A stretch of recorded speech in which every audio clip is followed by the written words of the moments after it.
మా గవర్నమెంట్ ఉండగా GO number 55 రిక్రూట్మెంట్స్కు సంబంధించి జీవో 55 అని ఉండేది. కానీ మీరు వచ్చిన తర్వాత జీవో నంబర్ 29 అని తెచ్చారు. ఇది రిక్రూట్మెంట్ ఎట్లా చేయాలి అనే విషయంలో ఒక మార్పు తెచ్చారు.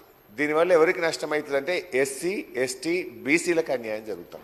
ఎందుకు జరుగుతూ ఉంది? గతంలో ఏముండే అంటే ఒక 100 ఉద్యోగాలు ఉంటే 50 ఫస్ట్ మెరిట్ లిస్ట్ పక్కకు పెడతాం. ఆ 50 పోయిన తర్వాత మిగతా 50లో ఎస్సీలకు 16%, ఎస్టీలకు 11%, బీసీలకు 25% ఆ పద్ధతిలో చేశాం. కానీ మీరు ఆ జీవో మార్చి జీవో నంబర్ 29 తేవడం వల్ల జరిగిన నష్టం ఏంటంటే మొదటి 50లో సపోజ్ ఒక 10 మంది ఎస్సీలు వచ్చింది అనుకోండి, ఆ 10 పెట్టి 6 తీసుకుంటున్నారు కింద.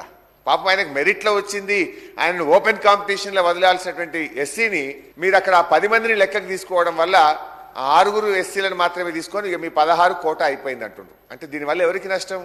మరో 10 మంది దళిత విద్యార్థులకు ఉద్యోగులు రాకుండా పోతా ఉంది. బీసీలకు నష్టమవుతుంది, గిరిజనులకు నష్టమవుతుంది.